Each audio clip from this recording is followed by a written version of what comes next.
Ei, Fernanda, tá boa?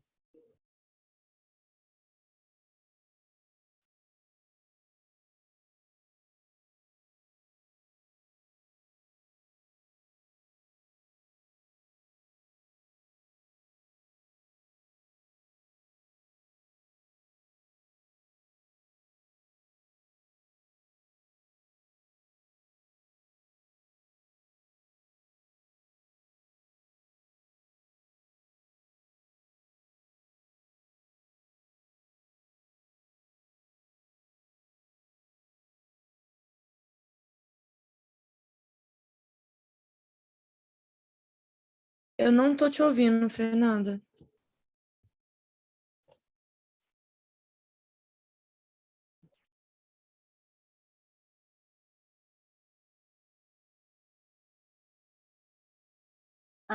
Tá, agora deu. Boa noite. Boa noite.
Tá me ouvindo? Ei, Jamile, tô ouvindo sim. Tá bom de ouvir, porque o meu fone, ele tá só com 50% de bateria. Ele só funciona quando ele quer, esse Redmi. E eu deixei um dia inteiro carregando. Aí eu fiquei com medo dele parar de funcionar no meio, então eu tô pelo computador. Entendi. Mas eu não tô vendo a sua imagem. Acho que eu ainda não atualizei. Peraí. Agora deu. Deu? Tô te vendo. A gente geralmente começa bem pontual, mas o pessoal tá entrando ainda. Eu não, a, a Raquel ainda não entrou, então assim, acho que é bom a gente esperar um pouquinho mais Ah, do não, e que lá o anúncio tá para começar às 19h10, né? a gente começa as falas, né? Aí eu vou fazendo uma abertura e explicando como é que funciona um pouco as rodas, mas de tudo vai estar gravado, né? Vai ter acesso a essas informações. Tá, A gente espera um pouquinho. tá bom. Vou desligar aqui o áudio, tá?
Boa noite a todos. Vamos esperar então mais uns 5 minutinhos, tá, pessoal? A gente vai gravar aqui, mas esperar um pouquinho, ver se tem mais uma entrada, né?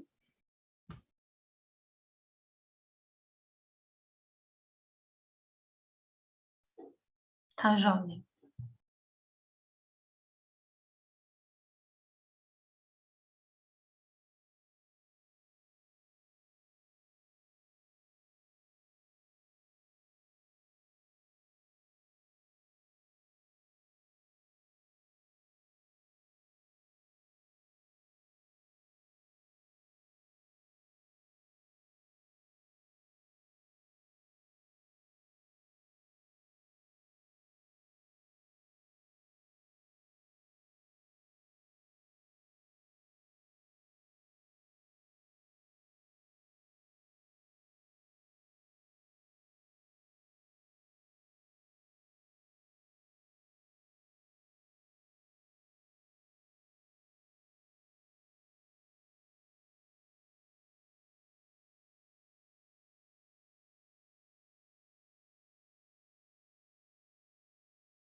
Bom, gente, vamos começar.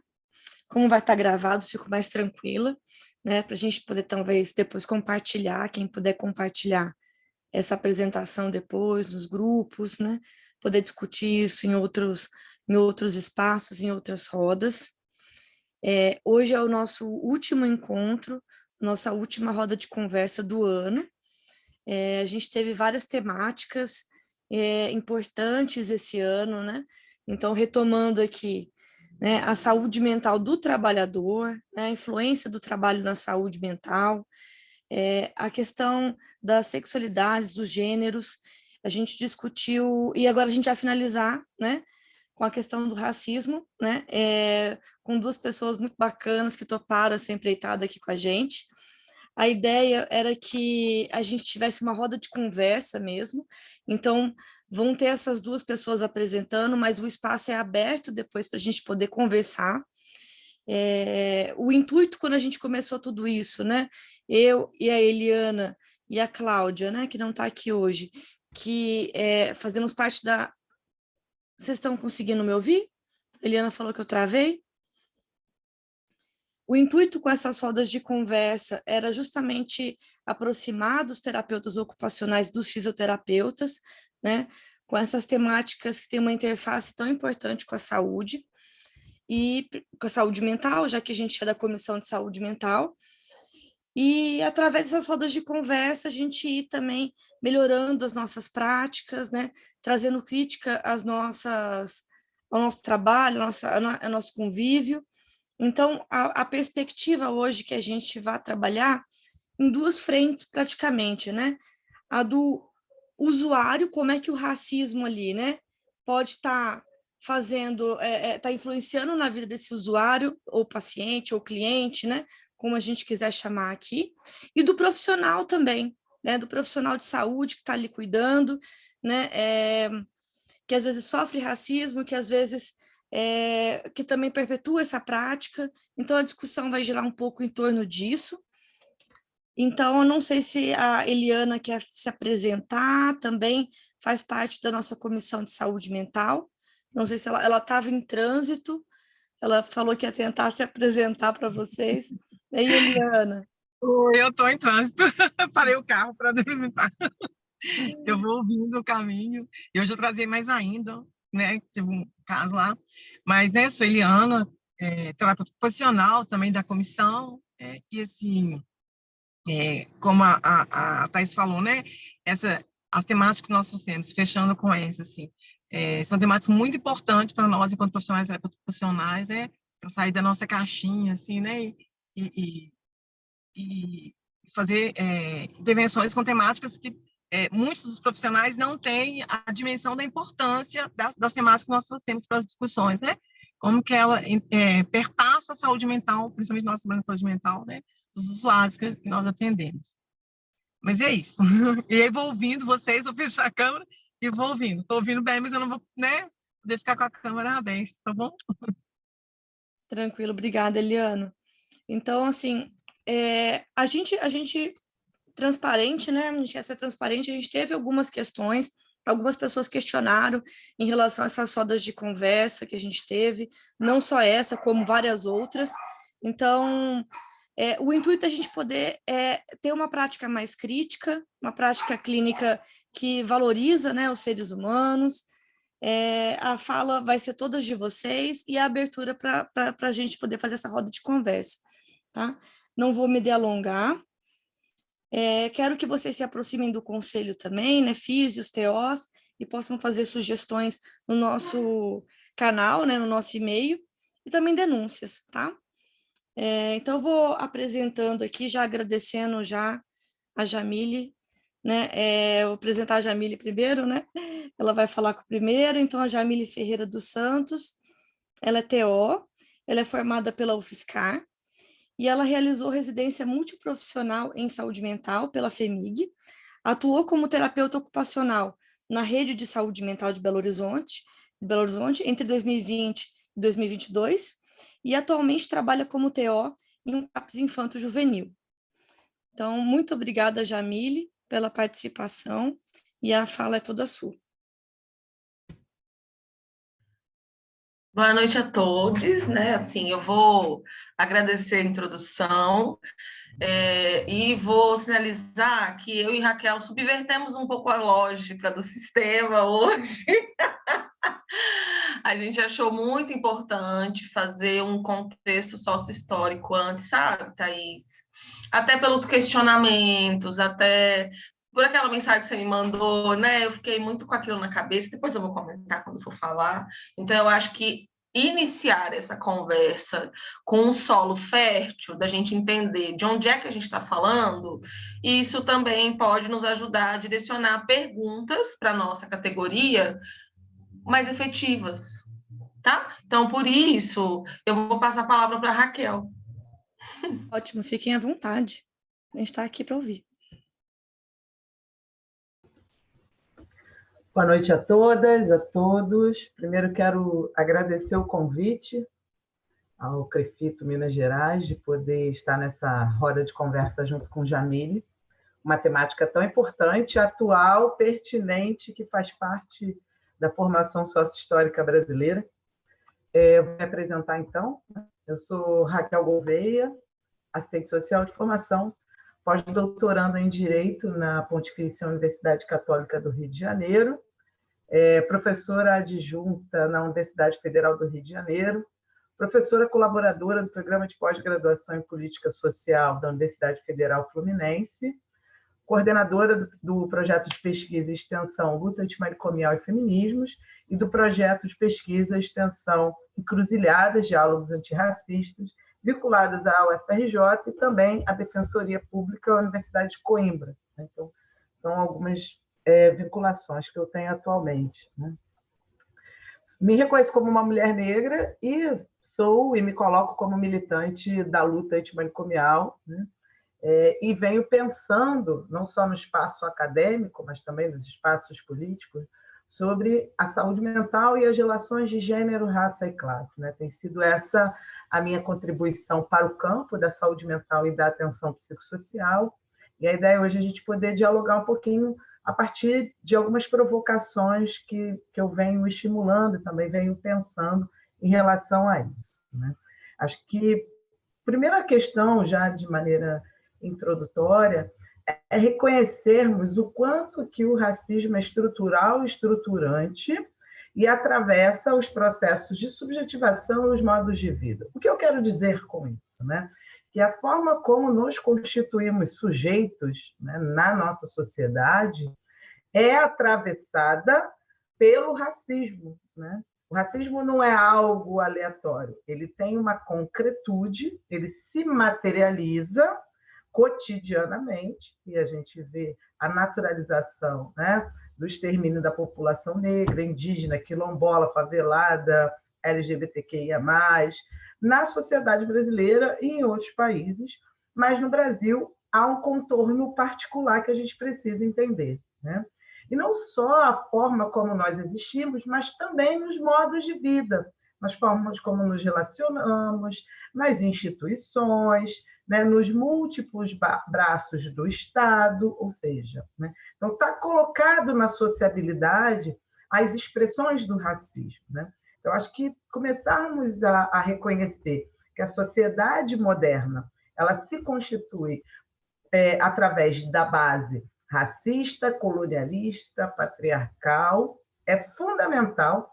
Isso a gente tem embasamentos teóricos fundamentais, sejam autores decoloniais, como Aníbal Quijano, que vai pensar a América Latina e a chegada da Europa, dos europeus aqui nas Américas, e a nomeação daqueles que já estavam aqui. Do quanto que esse europeu ele chega no continente americano e vai nomeando quem já morava aqui, ou no próprio processo de escravização, a retirada e o sequestro da população negra de África e trazida para as Américas, vai constituindo aquele que é colocado no lugar do outro, Ou seja, a partir do momento que a gente tem um movimento de colonização, a chegada no nosso território, esses colonizadores vão nomear quem já estava aqui, vão nomear aqueles que estavam em África, ou seja, né, nesse processo de nomeação também tem uma constituição do lugar do sujeito colonizador. Porque o colonizador ele também se constitui colonizador, ele não chega aleatoriamente e, de repente, eu já sou. Ele vai se constituindo. Esse poder que está colocado, né, e que é dito que a branquitude tem, é um processo de construção. Né? Então, ao nomear outro, ao dar o nome de negro, de indígena, né, também vai descaracterizando aquilo que já estava constituído. Por exemplo, a cultura, os valores, a religiosidade, a economia, tudo aquilo que já estava posto pelos povos considerados, né, inferiores e que foram escravizados e colonizados e mortos, né, é visto como inferior. Ao mesmo tempo, esse colonizador vai se colocando no centro da civilização, no centro do globo, ou seja, é só a gente pensar o mapa. O mapa ele tem a centralidade da Europa. É como se o centro do globo, né, fosse ali e a história da humanidade partisse da Europa. Né? Então, você tem a constituição daquilo que Neuza Santos Souza trabalha, Francis Fanon, Grada Quilombo, autores fundamentais para a gente pensar sobre o racismo estrutural e suas manifestações no cotidiano. Né? Então, você tem um eu ideal constituído enquanto elemento central para se pensar as relações sociais. Né? Então, você tem aí o pacto narcísico da branquitude, como Cida Bento coloca. O que isso significa? Que se constitui um modelo de humanidade idealizado e essencializado, centrado na Europa, centrado no masculino, centrado na cisnormatividade, no patriarcado, no elitismo. Né? Então, você tem o centro do globo, que vai afirmar que a civilização, o conhecimento, a religiosidade, né, está idealizado nesse homem universal. Silvio Almeida trabalha isso muito bem no livrinho O que é Racismo Estrutural, que vale muito a pena, é super didático. E ele vai mostrar que essa expressão do homem universal vai ganhando contornos particulares a partir das múltiplas formações dos Estados nacionais. E o Brasil também vai contornar isso. O seu modelo econômico, social, político, como nós vamos nos constituir uma população, vai também ser contornado por isso. Porque se esse racismo a gente está entendendo que ele é base estrutural estruturante da sociedade capitalista, da sociedade moderna, e cada país vai ter o seu contorno, vai ter a sua experiência com a escravização, a gente precisa entender como isso modula a realidade brasileira e ainda tem expressões atuais no nosso cotidiano. Né? E por mais que a gente tenha a abolição da escravatura, a gente precisa entender como esses contornos, né, do racismo no período colonial, eles ganharam novos contornos pós-abolição. Porque a gente tem uma herança, né, da localização que a população negra foi submetida. Né? Fomos submetidas ao trabalho forçado, fomos submetidos, né, não só à escravização, o trabalho forçado, mas também à naturalização da punição, do terror sexual, da localização do trabalho doméstico, da localização do trabalho de cuidado, da localização de trabalhos extremamente pesados, de uma ideia de que nossos corpos suportam muito mais dor. Isso tem a ver com clínica, hein? Muito mais dor do que outros. Né? Se você tem um usuário que você considera, isso está colocado, né, no nosso cotidiano, que suporta mais dor, logo o tratamento vai ser de uma outra forma. Se você olha que um é muito mais frágil do que o outro, como é que eu vou pensar as práticas de cuidado? Né? Então, esse vai esperar mais. Esse não precisa de anestesia, esse não precisa de intervenção. Né? O outro já aparece que precisa. Né? Então, quais são as características, a partir da racialização, que vão nos distinguindo? Quais são os corpos que a gente tem uma imagem de que parecem suportar mais do que outros? Quais são os corpos que parecem ser muito mais frágeis, sutis, amorosos? Quais são os corpos que representam, né, uma identidade da violência, do medo, do perigo, que é o que está materializado cotidianamente? Quem que tem cara de bandido? Quem é que tem cara de profissional de saúde? Quem é que tem cara de professor? Quem é que tem cara de trabalhadora doméstica? É sobre isso que a gente está falando, né? Então, a gente também está trazendo aqui elementos do quanto que o racismo, por mais que não pareça que ele exista, ele faz parte do nosso cotidiano. E não é só xingar o outro de macaco, não é só humilhação, né? A gente também tem uma distribuição de renda extremamente desigual, que os números mostram, que a população que se autodeclara negra, pretas e pardas, né? No último IBGE, então não é à toa que a gente precisa esse ano que as pessoas preencham, né? Recebam, né, o trabalhador do IBGE, para a gente entender como é que está o perfil da nossa população. No IBGE, na pesquisa do IBGE de 2010, a população majoritariamente brasileira é a população negra. Somos mais de 50%. E essa população que vai acessar o Sistema Único de Saúde, a política de assistência social, a política de educação, né, que a educação está sendo viabilizada, que saúde está sendo viabilizada, né, a política de assistência social que está sendo viabilizada. Então, estou trazendo elementos para a gente poder começar a pensar da materialidade desse racismo, que não só apenas pelos dados do encarceramento em massa, já saíram a atualização que nós somos o terceiro país no mundo a encarcerar, é muita coisa. No Brasil, a população que mais morre é a população negra, sejam homens negros, sejam mulheres, travestis, transexuais ou transgêneros, são os que mais morrem. Entre as mulheres, né, são as mulheres negras. Então, na materialidade da destruição ocasionada pelo racismo, os dados mostram.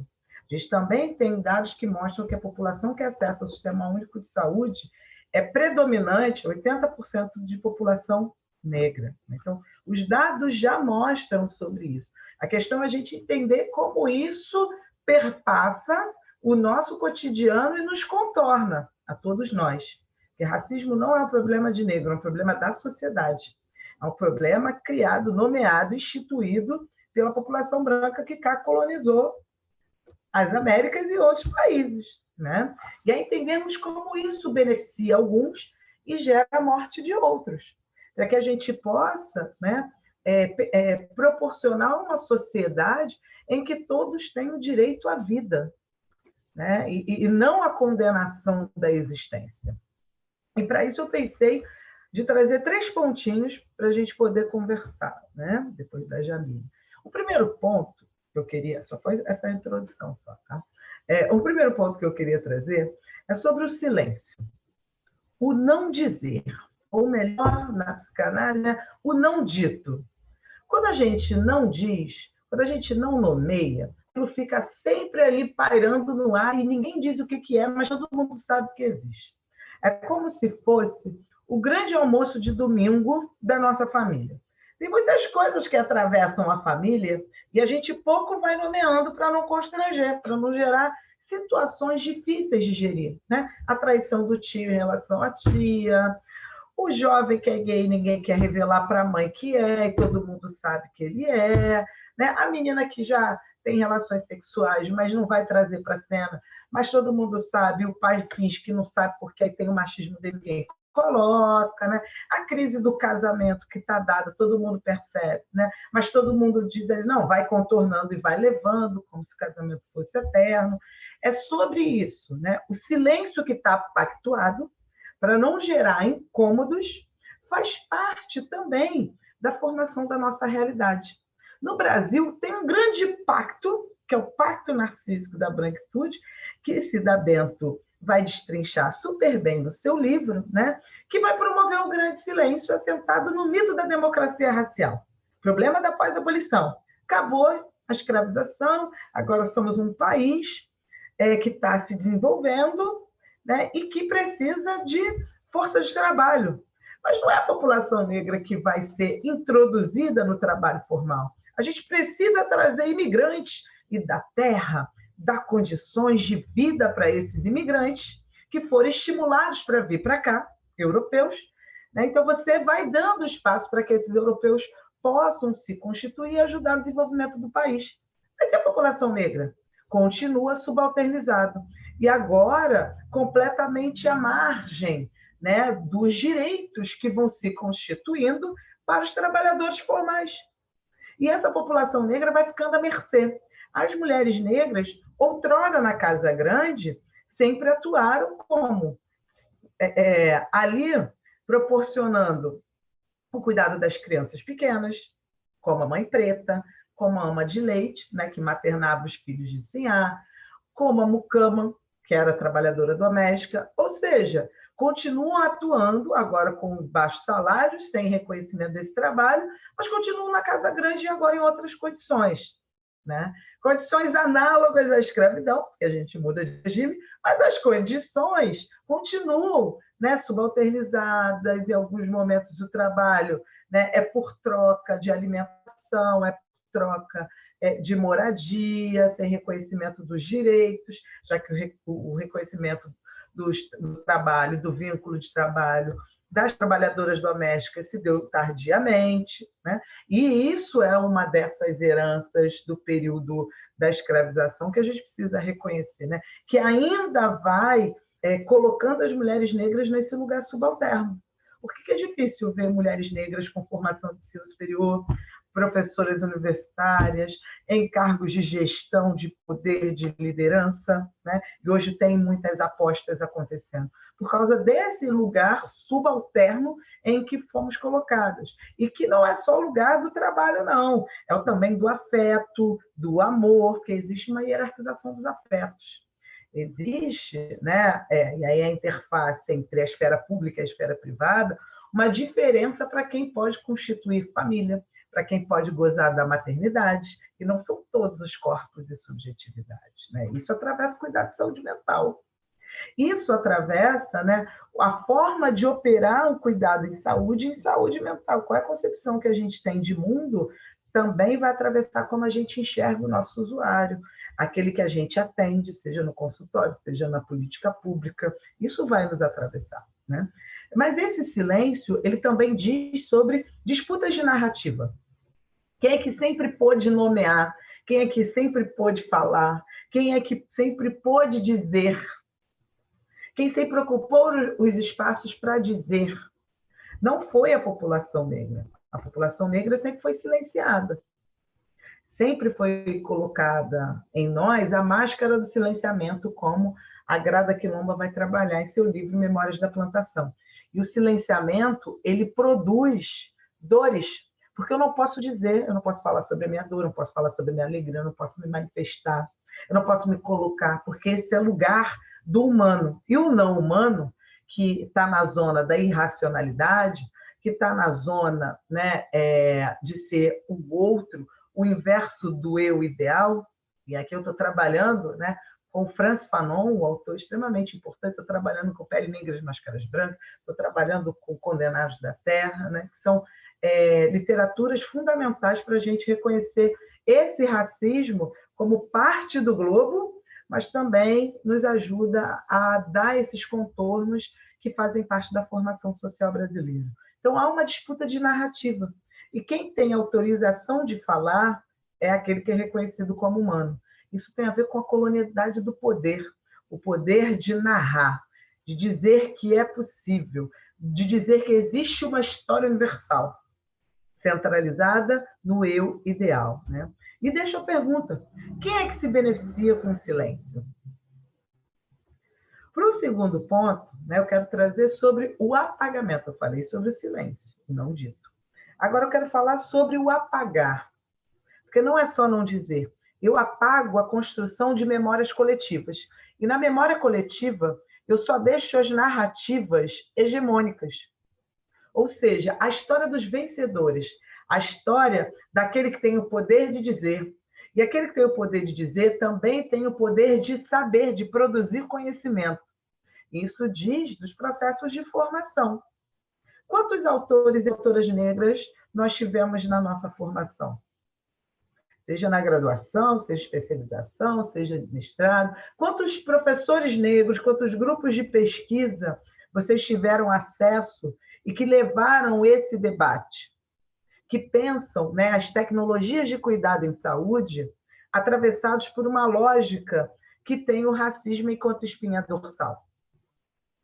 Quantos? Isso demonstra o apagamento do protagonismo negro nos processos de resistência, no processo de construção do conhecimento, de ocupação das instituições. Quem é que pode contar a história? Vocês sabiam que Dona Ivone Lara é uma figura importante para além do samba na saúde mental? Ela era enfermeira, assistente social e ajudou na construção da terapia ocupacional no Brasil. E isso aparece na construção da formação de vocês? Por que Dona Ivone Lara não aparece? Ela estava lá, protagonizando no cotidiano do hospício, ao lado de Nise da Silveira, porque a clínica de Nise só foi possível porque Dona Ivone Lara estava lá, né? Ela fazia, gente, oficinas de música dentro do hospício. Ela fazia visita domiciliar. Por que a gente não conhece essa prática? Ela estava protagonizando uma protoforma de reforma psiquiátrica. Óbvio, dentro do limite do espaço institucional, mas ela estava modificando práticas e contribuindo para a formação da profissão de vocês. E ela não aparece, né? E hoje a gente tem aí disputas, né? Porque aí o serviço social descobre que Dona Ivone Lara é assistente social, a enfermagem descobre que é assistente social, a terapia ocupacional descobre que também tinha ali um lugar, porque ela vai se especializar, né? Ela vai estar junto com o Nise. Então, é convocar, por exemplo, o modus operandi do trabalho de Dona Ivone Lara, né, para além da música, mas com a música, porque ela trabalhava num manejo clínico-político antirracista, lembrando que sua formação enquanto mulher negra era de trazer consigo a cultura popular brasileira, que é uma cultura negra. Ela cresceu no subúrbio, Madureira. Para quem não conhece Rio de Janeiro, isso é o subúrbio do Rio de Janeiro, subúrbio preto. Né? Ela circulava, porque um dos seus tios, né, era musicista, ela circulava. Então, não era qualquer mulher que, por exemplo, estava pensando na construção da terapia ocupacional, ainda que não fosse direto. Ela está influenciando de um outro lugar. E por que isso não aparece, isso some? Isso tem a ver com quem conta a história, com quem constrói os fundamentos sócio-históricos das profissões. As mulheres negras sempre estiveram dentro do hospício. Tem um artigo que eu escrevi, fruto da minha tese, um desdobramento da minha tese, que o título é De Escravas a Cuidadoras, a invisibilidade e subalternidade de mulheres negras na política de saúde mental brasileira, porque a minha tese foi olhar para as trabalhadoras do cuidado nos serviços residenciais terapêuticos na cidade do Rio de Janeiro. E aí eu vou demonstrar, através de alguns estudos de historiadores, que nós, mulheres negras, já estávamos nos primeiros hospícios no Brasil operando o trabalho sujo do cuidado lá dentro. Porque, gente, ainda a gente não tinha a enfermagem, mas você tinha negros e negras escravizados servindo no hospício. Não é só limpando o chão, mas também fazendo os primeiros trabalhos de enfermagem, porque o médico não botava a mão, quem botava eram os escravizados. E servimos em outras repartições públicas também, né? Mas no hospício tem um lugar importante para a gente reconhecer como a gente já estava ali. Por que isso desaparece? Isso tem a ver com a colonialidade do saber. Quem é que conta a história? É a história dos vencedores, né? E aí o perigo de uma história única, como coloca Chimamanda. A história única, a história universal, silencia protagonismos. A gente não conhece Luísa Marim, né? Por exemplo, uma mulher importante que foi um braço de resistência, né? A gente não reconhece, né, a impotência do Quilombo de Palmares enquanto um estado de resistência que agregou não só negros, indígenas, pessoas brancas, porque quando se traz quilombo, mostra-se que se quer outra sociedade, e não é uma sociedade que exclua o outro por ser diferente, mas que inclua todo mundo. Então, há uma diferença dessa construção desse mundo que hierarquiza a humanidade entre humanos e não humanos, através da racialização, da generificação, né? Isso é importante dizer, e que a gente precisa desconstruir, Tanto que o mundo é dividido entre Oriente e Ocidente, entre Norte e Sul, desenvolvido e subdesenvolvido. Isso é a divisão do mundo, né? E a racialização faz parte dessas estruturas, né? A morte dos judeus foi uma das expressões da racialização. Não é só entre negros e indígenas. Existem expressões do racismo que é a destruição daquele que não é nascido, criado, né, à luz desse eu ideal, que é eurocentrada. Né? Por mais que a gente fale que a gente tem branco na nossa sociedade, sai do país para você ver se você não é localizado como latino-americano. Xenofobia, discriminação por não ser reflexo desse eu ideal. Né? E aí eu sigo para o terceiro ponto, para não poder falar demais, a gente equilibra aqui, que é sobre a homogeneização das experiências. O que o racismo faz? Todos os negros são iguais. E aí isso naturaliza aquilo que está colocado no Código Penal brasileiro. O Código Penal brasileiro ele é fruto, né, da pseudociência eugenista, né, que veio trazida de fora, e você tem o pensamento de Nina Rodrigues como base, que vai forjar tanto a psiquiatria quanto a criminologia no Brasil. E a antropologia, óbvio. Então, você tem um casamento aí que vai constituir uma norma legislativa que fundamenta o Estado brasileiro, que fundamenta o braço penal, né, que fundamenta a psiquiatria, ou seja, o braço curativo e o braço penal são subsidiados pelo pensamento eugênico, que vai contornar quem tem cara de bandido. O Código Penal mostra quem é bandido, porque você tem a criação da figura do malandro, você tem a criação da nega maluca e do crioulo doido. Lima Barreto e Cemitério dos Vivos. A partir da sua experiência de internação, ele vai dizer que o negro é a cor mais cortante do hospício. O literário negro que morreu por causa da expressão do racismo. Ele bebia um pouco demais, né? Era um alcoolista, e acabou morrendo por consequências disso, por causa do seu sofrimento. Né? Então, essa homogeneização de que todos os negros são iguais, né, vai ser reproduzida no nosso cotidiano a partir do momento que a gente acha que todo negro representa o perigo. Né? De que toda mulher negra aguenta dor, que toda mulher negra pode ter o seu corpo invadido. Quando as pessoas chegam e querem tocar na minha trança. Nossa, mas isso é seu, esse cabelo é seu, nossa, que bonito. Por que tem que tocar no meu corpo? Por que tem que chegar em cima de mim? Há uma naturalização de que esse corpo é propriedade, herança colonial. Por que tem no imaginário de que homens e mulheres negros são extremamente hipersexualizados, né? E afastados de nós a racionalidade? Porque a racionalidade não é do não humano, é do humano, daquele que representa a humanidade. Logo, somos animalizados. Por isso, o terror sexual sempre vai nos atravessando, da invasão do nosso corpo, né? De nos submeterem a situações de vexame. Isso faz parte da colonialidade do ser, porque é a destruição daqueles que não podem existir enquanto ser, porque eles são não ser. É a noção que o Fanon trabalha em Pele Negra de Máscaras Brancas, a zona do ser e a zona do não ser. Inclusive, dentro da zona do ser e do não ser, você tem estratificações, né? Então, é importante. Porque dentro dessa zona do não ser também temos os LGBTs, porque LGBT, né, sempre foi patologia psiquiátrica, sempre foi visto como um desvio, sempre foi visto como loucura, né? E quando eu falo sobre a homogeneização das experiências, isso tem a ver com a lógica do hospício.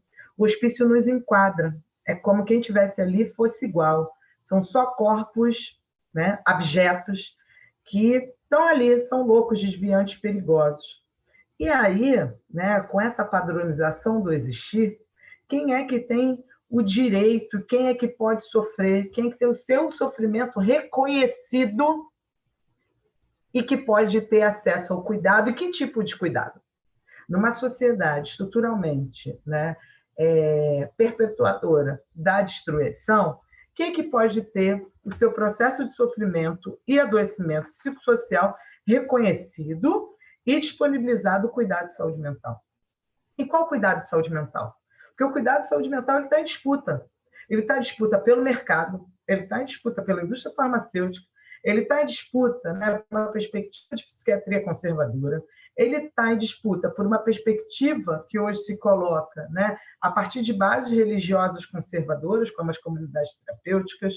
Ele está em disputa pela perspectiva da atenção psicossocial antimanicomial, né? Então, há várias concepções de saúde mental em voga e presentes que a gente precisa entender, porque isso atravessa o nosso fazer profissional, de maneira individual, de maneira coletiva ou no espaço público, né? E que nos convoca a termos uma postura ética.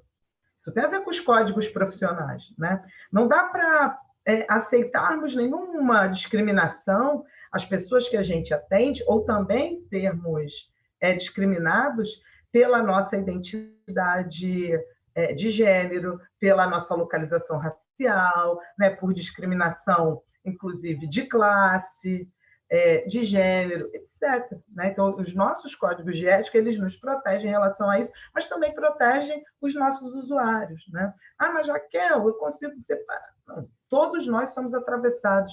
Estamos imersos numa sociedade que entende, né? E aí, visualmente, de que uns têm cara de bandido e outros não. Alguns, por segurarem o guarda-chuva preto, vão ser mortos, enquanto outros podem tacar 2 granadas, atirar com fuzil na polícia, e nada vai acontecer, vão ser negociados. Enquanto outros moram em bairros periféricos e de favela, e têm seus filhos indo para a escola com uniforme, e essas crianças são mortas pelo caveirão. Então, sim, a bala ela é direcionada para matar corpo preto, pobre, favelado. É disso que a gente está falando. Essa bala, ela continua girando. E essa bala é paga por todos nós. Essa bala, gente, ela não mata só o homem, o adolescente, a criança, ela está matando grávida, ela está matando idosas, ela está matando as mães, ela está matando os pais, está matando as tias, está matando todo mundo. Por mais que ela fisicamente não atravessa, que é o fenômeno que eu estou estudando agora, né? Ela está atravessando, por exemplo, as mulheres negras. E as mulheres negras, mães, familiares vítimas de violência de Estado, elas não são atingidas diretamente pela bala física, mas elas vão morrer de hipertensão, diabetes, doenças cardiovasculares, câncer, e em alguns momentos dizem que é simplesmente tristeza. Mora num território em que você vai acordar com um helicóptero sobrevoando sua casa, entrando na sua casa, quebrando tudo, barulho para lá e para cá, tiro para lá e para cá, você tem que pular corpo, você chega na unidade de saúde e não é acolhido, não é escutado, o que é passado para você, fica tranquila, toma um Rivotril e a violência permanece. Tem 3 horas para pegar um ônibus para ir trabalhar, 3 horas para voltar, né? E aí a patroa não entende porque que ela está triste, mas a mulher vai, porque ela está chorosa, porque que ela não está dormindo bem, e ela está mal, e ela desempenha, ela começa a esquecer. É sobre isso tem a ver com a gente, isso tem a ver com o nosso trabalho profissional. E qual é a escuta que a gente oferece? Porque a escuta que a gente oferece não é apenas do sintoma, não dá para ficar apenas no sintoma. O sintoma é a expressão de um processo de adoecimento coletivo. Esse sujeito, nós não somos isolados do coletivo, nós fazemos parte do coletivo. Inclusive, a relação processo saúde-doença é coletivo. O que vem crescendo? O número de depressão vem crescendo no mundo. Óbvio. Em estado permanente de guerra, Brasil. Guerra às drogas é uma guerra permanente, que atinge todo mundo. Não só quem mora na favela, todo mundo está sendo atingido, de várias formas. Né? Inclusive os operadores das políticas públicas. Essa lógica está produzindo morte, inclusive a nossa, não só dos usuários. Porque a gente tem um aumento de demanda que a gente não consegue atender. E com o processo de precarização da política, das condições de trabalho, né, e das condições contratuais, isso vai levando ao processo de adoecimento dos trabalhadores e das trabalhadoras, que não é visto. E os trabalhadores e trabalhadoras também são atravessados pela divisão sociossexual e racial do trabalho. E aí, eu não sei se vocês já têm, queria até depois vocês me contassem, se vocês têm o perfil dos profissionais de vocês. Se é mais hegemonicamente mulheres, quem são? Os físio, os TOs, onde está isso? Né? A divisão sexual. Racial, aonde estão? Se tem negros, qual é o número? Né?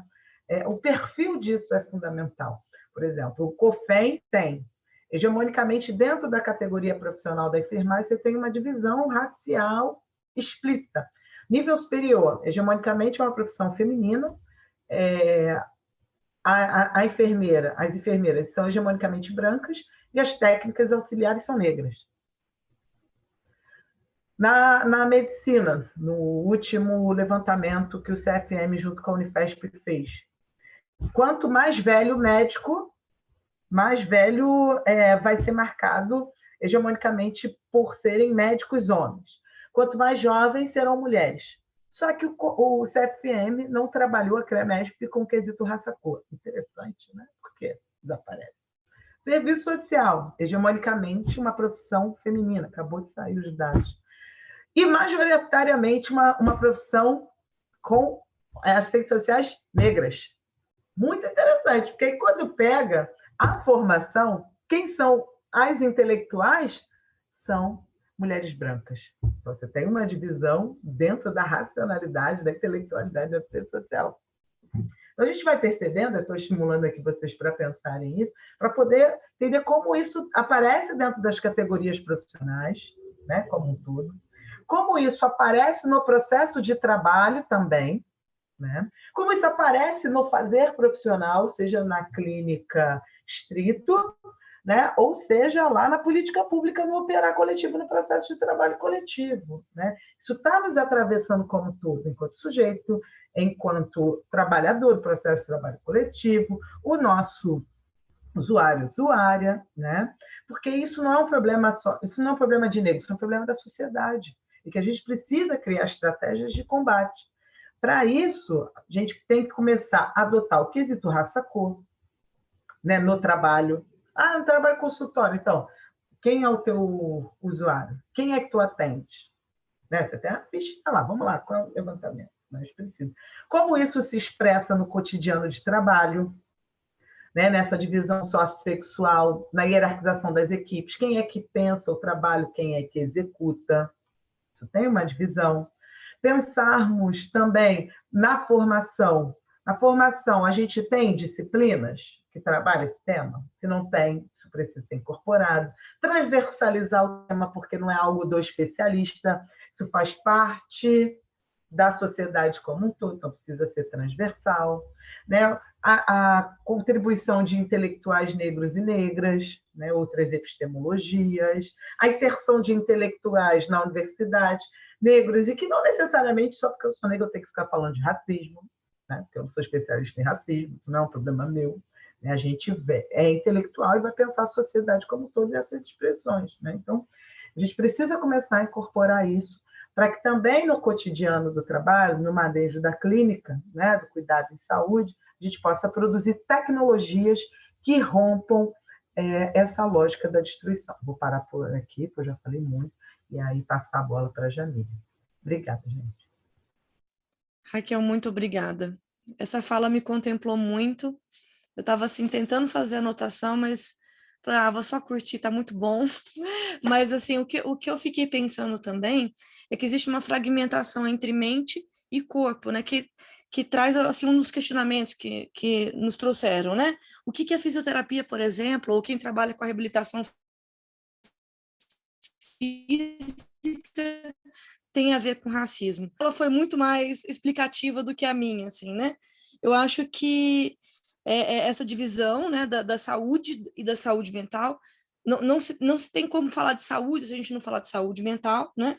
E de não contemplar esses corpos, de como é que esses corpos são vistos. Então, assim, muito obrigada pela fala. Você já se apresentou, eu acabei, né, que a gente inverteu a ordem, já tinha apresentado Jamile, então, Jamile, você pode seguir a fala, se quiser compartilhar o que eu compartilho, você me avisa aqui. Eu vou preferir que você compartilhe, porque eu nunca fiz pelo Zoom. Ele é complexo para quem a gente está acostumado com o Meet, né? Então, boa noite a todos, né? Meu nome é Jamile, eu estou terapeuta ocupacional no CAPS Infanto Juvenil neste momento, enquanto a Thaís vai colocando para a gente. Conheci Raquel lendo um livro dela, então sou muito fã, né? Inclusive, gosto muito da forma como as reflexões são feitas, eu tenho me aproximado bastante de intelectuais negros e negras, e eu tenho a impressão que é uma fala mais fluida, uma forma de se comunicar com mais facilidade, né? Então, isso fica explícito quando a gente consegue ouvir direto numa roda de conversa como essa. Então, o que me compete enquanto terapeuta ocupacional, que me identifico como uma mulher negra de pele clara e que faço das palavras da Raquel todas as reflexões que eu venho trabalhando desde a formação, né? O quanto que o racismo estrutural, o que ele afeta ou não o cuidado que a gente oferta enquanto terapeuta ocupacional. Pode passar, Thaís. Então, acho que a gente vai avançar, e aí eu vou trazer alguns exemplos disso que a Raquel trouxe, assim, muito bem organizado no discurso, né? Então, eu usei os referenciais da Grada e do Silvio de Almeida, que eu acho que são referenciais acessíveis, ainda mais para quem está começando a se debruçar sobre esse diálogo. Gosto muito do Fanon, mas eu já acho que é uma vertente mais psicanalítica, e nem todo mundo consegue ter a paciência de fazer uma interpretação, né, de sujeito, sintoma e tudo mais. Então, são referências de intelectuais negros atuais, que eu acho que vale a leitura, tá, para os colegas que ainda não conhecem, e que eles falam, principalmente a Grada, né, que eu achei importante fazer essa leitura, que o racismo é uma combinação de preconceito e poder, né? Por quê? Ele se manifesta pelo acesso ou ausência de acesso aos bens de consumo produzidos pela sociedade. Então, o racismo ele se dá através de uma construção de diferença, em que a diferença dá valor aos diferentes de forma diferente. Então, quem não é racializado, né? Porque tem esse ponto também, a branquitude não se racializa, ela racializa o outro. Então, a raça não está para mim, porque eu sou o humano, eu sou o referencial de mundo. E aí constrói-se a diferença. Quem não é igual a mim é o quê? E aí a gente passa por esses processos de nomeações que a Raquel já aventou para a gente na discussão que ela trouxe. E aí, essa diferenciação, ela está ligada a valores hierárquicos, porque eles dão poder. Quem está diferente da base, que é o homem branco, homem cis, heteronormativo branco, é o outro. Então, o corpo racializado carrega sempre a insígnia de ser o outro da branquitude. E isso, por si só, já é adoecedor. Pode passar. É isso. Então, a Grada, ela vai fazendo separações de racismo, que eu acho que é interessante para a gente ir aprofundando na TO, né? Que é uma profissão que se diz muito embranquecida, mas que agora, durante a escrita de um projeto de mestrado, eu fui descobrindo que a gente tem outros berços, a gente também tem outras fontes, né? Que é importante da gente retomar. Então, uma das formas de racismo, né, que é uma decorrência da estrutura da sociedade, ela vai normalizar e conceber como verdade alguns padrões que favorecem uma raça em detrimento da outra. Então, é um processo social, histórico, político, que tem aí seus mecanismos para se retroalimentar e se manter discriminando sistematicamente os corpos não brancos. Né? Assim, que quando eu comecei a fazer os meus estudos, eu, muito tomado pelas questões da negritude, falava sempre muito direcionado para a população negra. Mas depois de alguns anos da clínica, eu tenho percebido que a racialização está para os corpos que não são brancos. Então, a mulher indígena também sofre alguns processos de discriminação, às vezes até maior, né? Os corpos trans, se forem corpos brancos, por exemplo, ou não, vão ter um nível de discriminação diferenciado por conta desse atravessamento que o racismo produz. Pode passar, Thaís. Então, as formas de racismo, se eu não me engano, eu trouxe 4, né? Que é do Silvio, o pequeno livro que tem tanta coisa para nos ensinar, eu acho que ele sintetizou bem, né? Então, o que é o racismo institucional? São os efeitos causados pelos modos de funcionamento das instituições que se organizam para dar privilégio para um determinado grupo, enquanto que para outro eles tiram o acesso aos direitos, não é nem privilégio, né? Então, por isso que a ideia de privilégio é porque quem tem uma raça específica, e aí eu vou trabalhar com esse termo raça para branquitude, porque eu leio pessoas brancas como corpos racializados mais brancos, tá? Então, os corpos brancos recebem privilégios e os corpos não brancos não acessam direitos. Eu acho que esse é um ponto também que, para a TO, não fica muito claro quando a gente pensa no nosso raciocínio profissional, né? A gente se orienta muito pelo ideal de eu, e pela psicanálise o ideal de eu é branco, é a branquitude, né? Então, o racismo institucional é um padrão de tratamento desigual no mercado de trabalho, por exemplo, né? Como a Raquel já deu exemplo, quando a gente vai para uma entrevista de emprego, a gente não espera, por exemplo, que a CEO da empresa seja uma mulher negra. O nosso imaginário constrói uma mulher branca, né? Se não for um homem branco, que é quem domina essas áreas desde sempre. Pode passar. E aí, a gente parte para o racismo individual, que eu também gosto de chamar de racismo cotidiano. E por que eu achei importante trazer a palavra cotidiano? Porque nós somos profissionais que nos debruçamos muito sobre o cotidiano dos usuários que a gente atende, né? E é importante a gente entender o quanto que o racismo, ele é cotidiano. Porque se ele é estrutural e estruturante, ele vai estar no nosso dia a dia, nas nossas relações de trabalho, de afeto e de cuidado, né? Então, o racismo individual, que é esse racismo cotidiano, é essa ideia de que quem é racista é uma pessoa de mau caráter, que ela não é uma pessoa de bom coração, porque a gente não consegue coletivizar essa demanda, esse problema social. E aí, como que acontece normalmente? É o caso agora clássico, né? Eu não vou nem ler, assim, eu acho que está aqui para quem se interessar, mas eu vou dar um exemplo que é do personagem, do influenciador, que sofreu racismo dentro do próprio condomínio, foi tentativa de agressividade, foi ameaçado de morte, tem vídeo, tem tudo, e ainda assim precisou de mobilização da sociedade para essas pessoas serem punidas. Então, esse é um exemplo de racismo individual. Parece, quando você vê os vídeos, que aquela mulher, aquele filho, são pessoas fora da sociedade. Eles não nos representam. A sociedade não faria isso com um corpo negro. Mas é o famoso, é raro, mas acontece sempre. Então, a gente tem a prova concreta de uma discriminação racial cotidiana. E ainda assim, a gente consegue ver muitas pessoas em defesa, questionando, perguntando se ele não fez nada. Tá muito estranho que ela chegou de graça na porta da casa dele ameaçando ele de morte. Então, a gente fica procurando... E aí, essa é a minha interpretação, tá, gente? Pode estar equivocada, eu não vejo problema nisso, não. Mas a gente fica procurando explicações para uma atitude que a gente não consegue coletivizar. Pode passar, Thaís. Então, quais são as formas da gente ser racista com corpos racializados?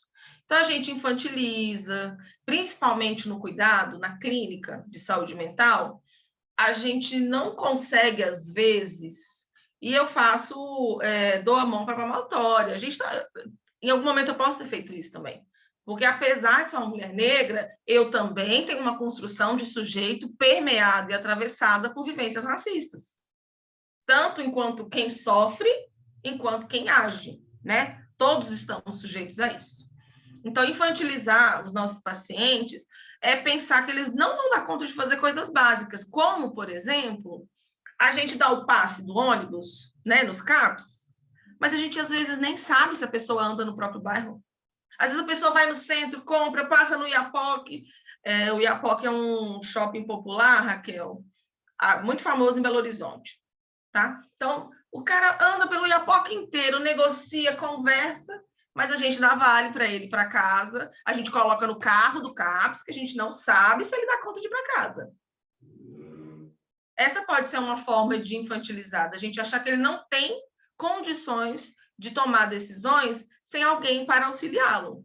Então, a gente primitiviza, né? É uma pessoa, olha, essa pessoa limpa a casa melhor, porque ela está acostumada, está no DNA dela.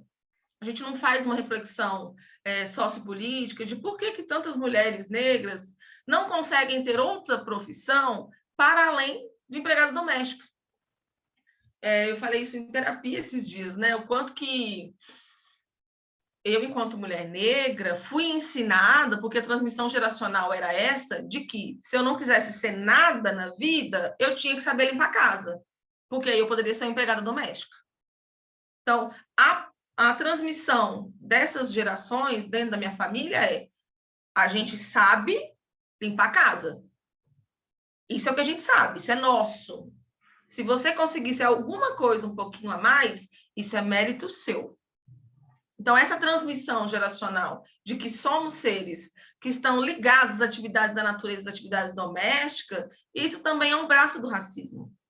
Né? E assim, eu vou trazer sempre exemplos, porque eu acho que fica mais fácil da gente ir concebendo. Então, é a pessoa incivilizada, a gente não trata uma criança e um adolescente, por exemplo, né, que é a minha realidade agora, que está cumprindo uma medida de segurança, medida socioeducativa, a gente não fala que é um adolescente infrator, às vezes, numa discussão de equipe. A gente fala a menor. O termo a menor ou o menor, a gente não vê tão aplicado para corpos brancos na clínica. A gente vê para corpos racializados. É aquela criança que tem o olhinho meio puxado, que a gente fala, é índio ou chinês? É índio ou chinês? Talvez seja um japonês.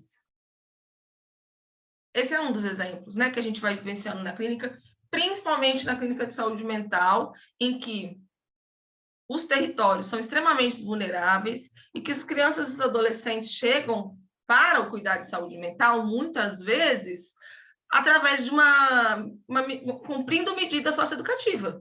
Ele nunca tinha acessado nada.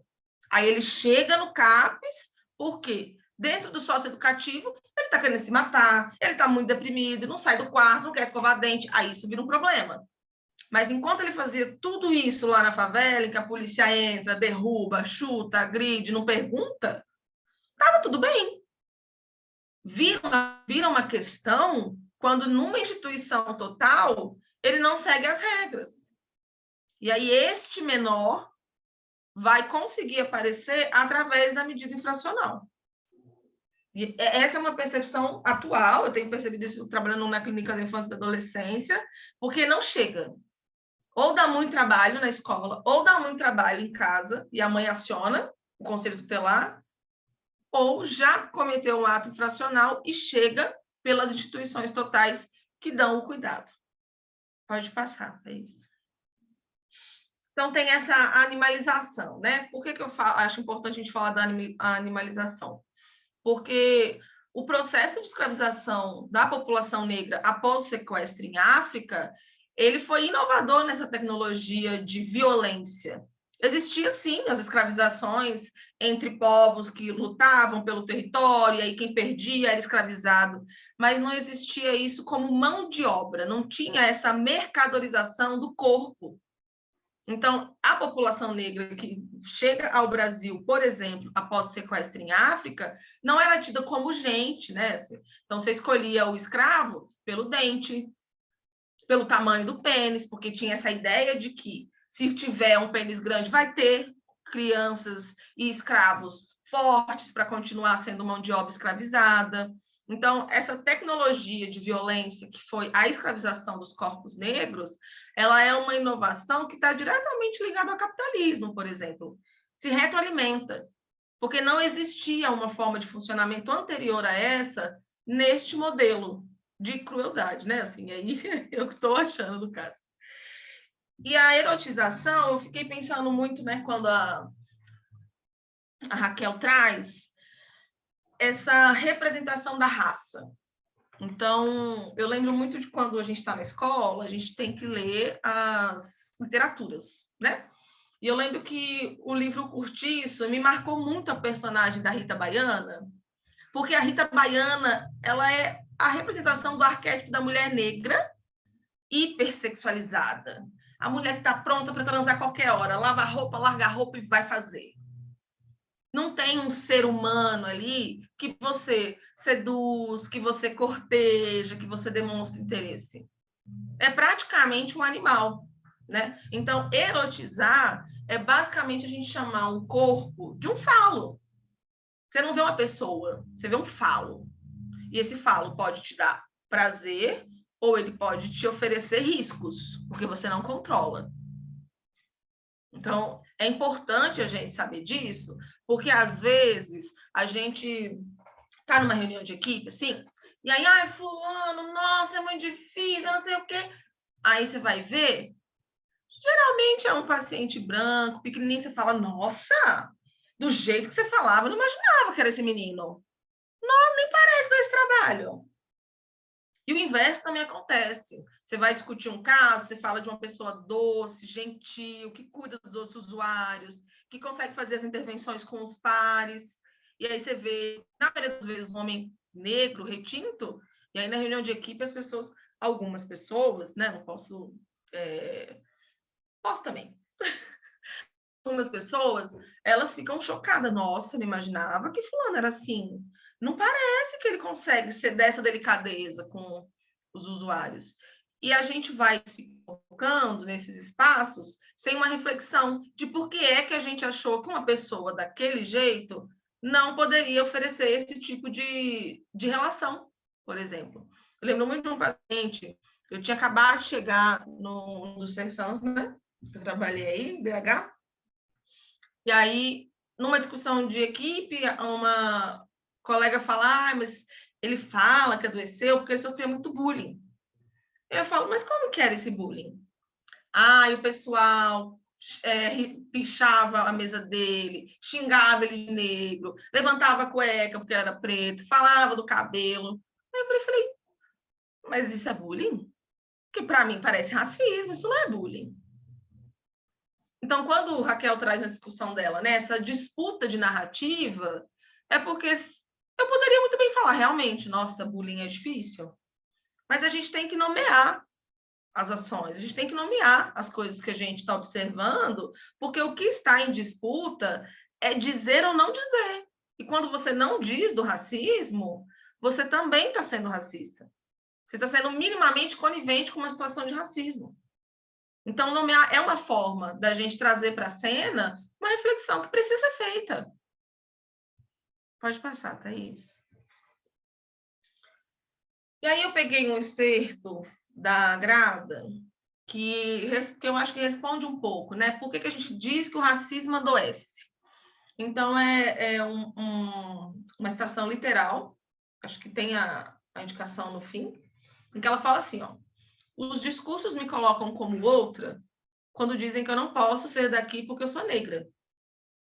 As imagens me colocam como outra quando eu ando pela rua e me vejo cercada por anúncios de rostos negros e palavras apelativas como ajuda. Pode passar, Thaís. Gestos me posicionam como outra quando na padaria, no mercado, na farmácia, uma mulher branca passa do meu lado e tenta ser atendida antes de mim. As ações me colocam como outra quando eu sou monitorada pela polícia, pelo segurança, assim que eu chego em uma estação de trem. Pode passar. Os olhares me colocam como outra quando as pessoas olham fixamente para mim. Toda vez que eu sou colocada como outra, eu estou experienciando racismo, porque eu não sou outra. Eu sou eu mesma. E eu achei importante trazer isso, porque na saúde mental fica muito tênue. Eu lembro de ter discussões riquíssimas com colegas terapeutas ocupacionais, mulheres racializadas, pessoas que estão dentro do padrão da branquitude também, mas muito atento a essas nuances, do que é que a gente podia chamar, por vezes, de uma vivência do racismo em sociedade ou de uma persectoriedade, por exemplo. Porque a vivência do racismo é uma vivência perceptória. Você está sempre em evidência, tem sempre alguém te olhando. A ponto de você falar assim, peraí, não está olhando mesmo, mas está olhando para mim é porque me achou interessante, por que está achando que eu vou roubar aqui? Então, você não tem nem a chance de aproveitar aquele olhar como algo positivo. Você já coloca em xeque por que aquele olhar está em você. E isso, na clínica, isso tem que estar muito afinado, porque a gente pode facilmente cair num lugar de patologizar a vivência do racismo. O racismo adoece. E ele, claro, traz consigo várias patologias. Mas existem relatos na nossa clínica que são relatos corriqueiros, do cotidiano. E que às vezes a gente pode chegar e falar para o psiquiatra, não, fulano tá achando que tá todo mundo olhando para ele. Não tá bom, não. Vamos, ó, aumentar uma dosinha aí de Aldol. E aí, ao invés de proteger esse sujeito, a gente coloca ele em risco. Porque ele estar atento e ter senso crítico de que os olhos estão voltados para ele, pode fazer ele retificar uma postura que às vezes vai colocar ele em risco. Então, isso tem que estar no nosso raciocínio profissional, né? E aí, enquanto profissional de saúde, terapeuta ocupacional, eu gosto sempre de fazer uma retomada, assim, um pouco dos processos de saúde no Brasil. Então, por que eu acho importante separar a saúde de caridade, né? Por quê? Porque antes da criação do SUS, a gente tinha um cuidado pautado em caridade. O cuidado para as pessoas que não podiam pagar o INPS, o INAMPS, era na Santas Casas de Misericórdia, dependia de ajuda, de auxílio de voluntários. E aí, o que acontece com a criação do SUS? Que às vezes na minha vivência profissional, eu percebo que as pessoas não conseguem fazer um pouco essa leitura. É que desde que o SUS foi criado, pensou-se aí uma mudança de paradigma de cuidado. A gente não está mais pautado na caridade. A gente está pautado em promoção e prevenção de danos e promoção de saúde. Só que mudar o paradigma não necessariamente vai fazer com que os profissionais mudem a forma de cuidar. Porque não tem como a gente exigir, por exemplo, que profissionais que foram formados, né, época antes do SUS, de hoje para amanhã comecem a funcionar com a lógica de política pública, de cuidar, de construção de sujeito. A gente não pode exigir. Mas a gente pode exigir que pessoas que estão sendo formadas em pleno 2015 entendam que em saúde a gente não faz caridade. Em saúde a gente produz, a gente promove, a gente previne. E isso ainda é muito delicado para profissionais de saúde. Essa lógica de cuidado pautada na caridade, ela fica muito ligada a esse não dito, que também está muito atrelada ao pacto narcísico da branquitude. Porque, historicamente, os corpos que cuidam são embranquecidos e os corpos que são cuidados são negros. E quando a gente entende que o racismo ele é estrutural e estruturante, atravessa a nossa subjetividade enquanto pessoas, a gente consegue ficar atento à nossa clínica enquanto profissional. Porque senão, aí a gente vai ficar com raiva do nosso paciente. Você faz, e ele não melhora. Você dá um monte de oportunidade, você dá vale, você coloca ele na van. E o cara continua usando droga doidado. Você está fazendo um favor para ele. Mas ele não consegue melhorar, ele não quer. E isso, na minha concepção, se vocês não estiverem ouvindo, vocês me avisam, tá, gente? Isso, na minha concepção, é uma dificuldade enquanto categoria geral, profissionais de saúde, de separar essa lógica de cuidado, de saúde, de caridade. São coisas distintas, né? Eu até falo nas reuniões de equipe, ó, caridade eu faço em domingo, o dia que eu vou lá para a praça, levo sopa, não sei o quê. Aqui eu produzo saúde. Aqui a gente constrói e favorece o secretariado de sujeitos. E aí? Senão vou fazer o quê com esse paciente? Vou colocar para dentro? Eu vou tornar um serviço substitutivo manicomial para oferecer o cuidado integral para essa pessoa? Então, essas são... É isso, assim, para mim, esse cuidado, ele tem que estar afinado, porque senão a gente vai reproduzir violência e racismo nas relações de cuidado. Pode passar, Thaís. E é isso, né? Que eu já até coloquei, pode passar se quiser. Essa dificuldade de sair do cuidado de saúde para a caridade. E aí eu acho importante, né? Acho que essa provocação que Raquel fez no começo é: vocês sabem de onde a terapia ocupacional veio, né? Quais foram os fundadores da TO? E aí eu lembro quando eu fiz faculdade, a gente tinha a história da TO, né? Como disciplina, mas foi apresentada uma história embranquecida da TO. Slegel foi, as enfermeiras que fizeram curso de terapia ocupacional, de fisioterapia, por exemplo. E agora, né, enquanto eu estava escrevendo um projeto de mestrado, eu conheci um outro lado da formação da nossa profissional, da nossa vida profissional, da nossa profissão, que vai muito na direção de, por exemplo, fortalecer a existência de Dona Ivone Lara, a necessidade de trazê-la para a cena quando a gente tem um histórico da profissão. Então, uma característica das terapeutas ocupacionais é transmitir os conhecimentos pela oralidade, que é uma forma iorubá de viver. Então, uma das dificuldades da terapia ocupacional, né, é de se cientificizar. Às vezes a gente não é científico o suficiente, né? Mas é uma profissão que se transmite pela fala. Então, cada profissional vai atualizando a profissão na medida em que faz o fazer terapêutico ocupacional. E essa característica, ela tem que ser valorizada, porque senão a gente vai cobrar da gente, quanto profissional, coisas que a gente, às vezes, não tem pernas ainda para fazer. Essa cientificação toda, ela vai trazer o quê para a terapia ocupacional? A gente vai conseguir ofertar um cuidado em saúde mental mais ético?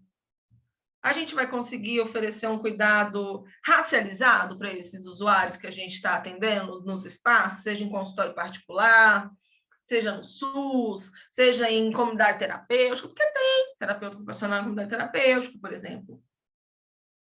Então, lugares que foram importantes para a nossa formação de categoria, lá antes de chegar no Brasil, data do século XIX, né? Assim, quando o movimento sufragista, numa onda feminista, constrói uma casa, que é essa Hull House, lá nos Estados Unidos, para ajudar a galera que estava chegando, os imigrantes, os desvalidos.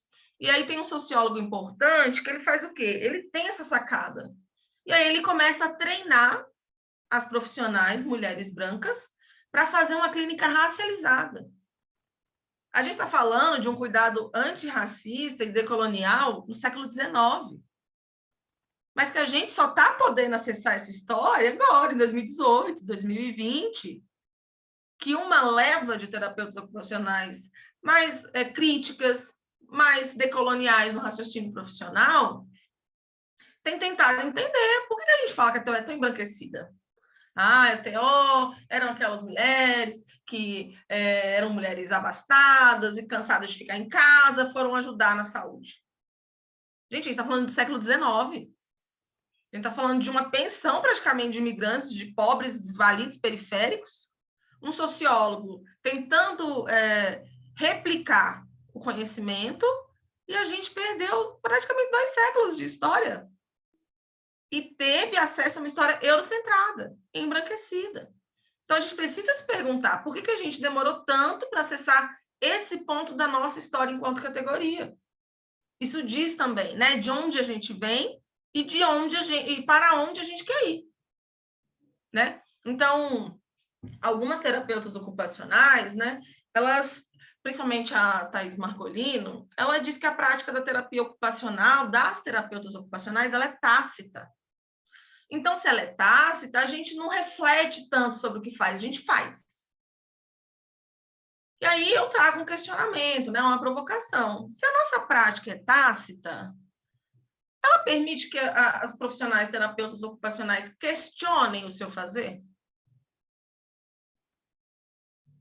Pode passar. E aí, um caminho, né, assim, que para mim tem se apresentado como uma possibilidade de cuidado antirracista em todas as esferas do antirracismo, né, é racializar o nosso raciocínio, o nosso cuidado. Então, eu começo com uma pergunta. Existe um que vai na direção do que a Raquel trouxe, né? Assim, a gente não combinou nada, viu, gente? Mas a gente está alinhado. Então, tem um baixo contingente de trabalhadores de TO racializados? A gente sabe se tem. Porque antes de ir morar em Belo Horizonte, eu ficava assim, nossa, tem muita TO branca. Na minha turma teve 3 ou 4. E aí eu me deparo em BH com um serviço com 5 terapeutas ocupacionais e que 4 eram mulheres negras. Eram 3 mulheres negras, uma mulher lésbica e um homem hétero. O privilégio de ter mais de uma TO já estava dado. Mas tinham 3 mulheres racializadas num cuidado de um serviço de saúde.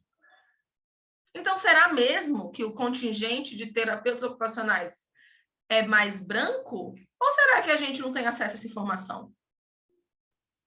Tem a ver com esse apagamento epistemológico da TO. Tem a ver com esses processos de profissionais de nível superior normalmente serem brancos, enquanto profissionais de nível médio serem negros. E como é que a gente pode fazer uma terapia ocupacional racializada? Então, o que eu tenho feito e tenho experimentado nesses anos de clínica, às vezes é só fazer uma pergunta. Então, por exemplo, quando eu passei na equipe complementar, a equipe complementar, Raquel, é um serviço auxiliar à atenção básica. A Thaís também pode ajudar, porque ela trabalhou na equipe complementar, a Claudinha, que está aí, também trabalhou. Então, a gente dá suporte para a atenção básica em casos de psicoses graves, gravíssimas, autismos graves, gravíssimos, neuroses graves, gravíssimas, para atenção básica. É um cuidado ambulatorial, tá? Então, quando eu passei na equipe complementar, por exemplo, na minha anamnese, eu pergunto, mãe, qual que é a raça que você identifica seu filho? Nenhuma vez que eu fiz essa pergunta, as mães tinham uma resposta pronta. A primeira reação era de choque. Não, mas pera, como assim? Depois era, ai, não sei. O que você acha? Eu ouvi muito essa pergunta, mas o que você acha? E por último é moreninho, né? É pardo. Não, é neguinho, é neguinho. Então, uma pergunta simples de se fazer na anamnese faz muita diferença. Por quê? E aí eu vou deslocar agora para o adulto, né? Na clínica de saúde mental do adulto. Quando você faz essa pergunta para o usuário, você está perguntando para ele de que lugar de sujeito ele está se relacionando com você. Esse corpo racializado é um corpo racializado que se entende como corpo racializado? Ou é um corpo embranquecido para caber na sociedade e para se blindar do sofrimento que o racismo causa? Que é uma coisa, você manejar um corpo racializado, consciente da sua racialização, que tenta retomar suas raízes, suas matizes. E outra coisa, você se relacionar com um corpo racializado que se diz branco.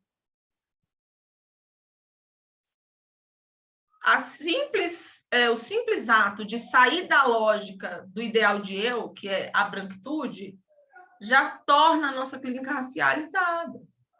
Eu não fico mais partindo do suposto, e aí eu estou falando de mim agora, que eu acho que pode ser um caminho, de que os corpos são todos dentro dessa norma. Não. Eu pergunto, qual que é a raça que você se identifica? Quando é adulto, quando é adolescente, quando é criança, eu pergunto para a mãe, porque eu não coloquei de referência, né? Mas recentemente eu li a tese da Isildinha Batista, em que ela traz, com muitos relatos, o quanto a criança negra, por exemplo, ela é o duplo não para a mãe. A mãe não é negra e também não teve um filho branco. E o que essas crianças representam para essa mãe? Então, quando você pergunta para essa mãe qual que é a raça que você vê seu filho, você está basicamente perguntando como é que essa relação se constitui. Ela se constitui permeada pelo racismo ou ela se constitui uma relação permeada pelo racismo de outro lugar? Porque não tem outra opção. Essa relação vai ser permeada pelo racismo, principalmente se esse corpo for racializado. Pode passar, Thaís, eu não sei se tem mais coisa. Eu acho que foi isso, assim, que eu consegui pensar, sabe? Esses dias que eu fui escrevendo, que eu fui organizando o pensamento para trazer. Acho que o caminho de racializar a nossa clínica, ele se faz essencial nesse momento que a gente está. Porque sem isso a gente não consegue oferecer um cuidado ético, um cuidado respeitoso. É isso, gente.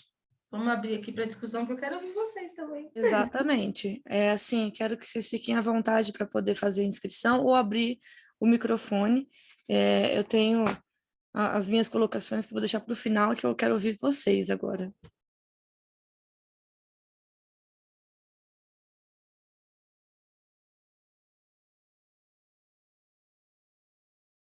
Suzana, eu acho que você pode falar. Tá, eu não sabia se eu era a primeira. Fiquei esperando. Pode falar, pode falar. Bom, então eu sou Suzana, sou terapeuta ocupacional, me formei na UFMG. Atualmente eu estou na RAPS de Ouro Preto, né, aqui em Minas. E assim, estou muito feliz com essa roda, assim, eu já conheci a Raquel, já li bastante coisa dela, tenho usado num TCC meu, assim como Emiliano, Grado Quilombo, e estou feliz de conhecer a Jamília aí. Então, são muitas coisas assim que eu fiquei pensando assim, né? A minha atuação sempre foi na saúde mental, né? Eu sempre assim, tem 10 anos que eu tô lá e eu lembro bem assim minha primeira entrada no CAPS assim, enquanto única técnica de referência negra, assim, né? Então, quanto que aquilo foi assim difícil para mim, muitos gatilhos de insegurança, e ao mesmo tempo que eu vivia isso na equipe técnica, com os usuários, as aproximações eram muito legais, assim, né? Nossa, seu cabelo, será que meu cabelo fica igual ao seu? Nossa, será que você me ensina a usar um turbante assim? Pedido de mudança de referência, né? Assim, usuário pedindo para ser referenciado por mim, usuárias negras, negros. Então, eu observando isso. E aí tem um momento chave, assim, para mim na minha trajetória, que é quando uma usuária, uma mulher negra, analfabeta, obesa, que mora na periferia aqui, e tinha um transtorno bipolar. E aí, ela na fase de mania, ela falava que ela era branca, do olho azul, que ela era prefeita e que ela fechava o CAPS a hora que ela quisesse. E aí eu tinha pouco tempo de CAPS, eu entrei e falei, não, olha isso, essa mulher sabe o que quer ser, qual que é o lugar de poder, ela sabe muito bem o corpo que ela precisa ter para ser poderosa. Então, isso me pegou muito, isso me pegou muito. E assim como um outro caso de uma usuária que não consegue, que acaba abandonando a faculdade, uma menina negra também, baiana, e aí depois que passou a crise, ela falou para mim, o meu problema é que eu tenho mania de grandeza. Foi essa ideia de fazer faculdade, eu acho que isso não é para mim. E ela começa a procurar bicos de faxina. E aí isso tudo foi mexendo muito comigo e foi marcando a minha trajetória dentro do serviço. E como trabalhadora também, vivendo e sofrendo racismo dentro, inclusive assim, em crises de usuários que questionavam a minha formação, que não queriam ser atendidos por mim ou que me ofendiam, e o quanto que a equipe não conseguia entender o quanto que aquilo era difícil para mim, ou dizia para mim assim, mas você tem que ver que ele não está bem, logo, logo ele te pede desculpa, e quanto que eu não encontrava um lugar para falar disso na equipe. Bom, se deixar eu vou falar muito, mas eu queria dizer que hoje, o que eu tenho buscado, assim, de racializar a clínica, assim, eu tenho tentado pensar, assim, que do mesmo jeito que o racismo atravessa toda a nossa sociedade, como a Raquel falou muito bem, ele também precisa atravessar a nossa clínica, assim, como um todo, a questão racial. Não dá para ser só performático em novembro fazer uma roda de capoeira. E é isso que eu tenho tentado provocar no serviço onde eu estou, que a gente já tem conseguido colocar isso nas anamneses, tá? Assim como identidade de gênero, orientação sexual, isso tem aparecido, tá? Raça também. A equipe sofre muito, porque ainda fica muito sem graça de perguntar como que a pessoa se autodeclara, principalmente se a pessoa está muito fragilizada. Nas discussões de caso, a equipe já tem conseguido colocar isso, e nas oficinas tem aparecido muito para além do novembro, sabe? E tem sido legal, porque não tem sido só oficina específica. Temos sim, já fiz oficina de como cuidar de cabelo, porque o dia da beleza no CAPES me matava, porque o dia da beleza se resumia a alisar cabelo e escovar, né? Então, hoje a gente já conseguiu, eu já fui provocando isso lá, né? Então, vamos trazer alguém que tenda de cabelo crespo, vamos falar disso. Então, hoje isso já aparece. E, rapidinho, filhota, só um minutinho, estou terminando. Oficina de turbante e tudo. Mas hoje a gente tem conseguido que isso atravesse as oficinas como um todo, sabe? Então, assim, tem a oficina de leitura, vamos ler um texto, então, vamos ler um livro de um autor negro. Aí leu, por exemplo, o manual eles leram o pequeno manual antirracista da Djamila, e o negócio foi um rebuliço, assim, e já saiu tanta coisa linda a partir disso.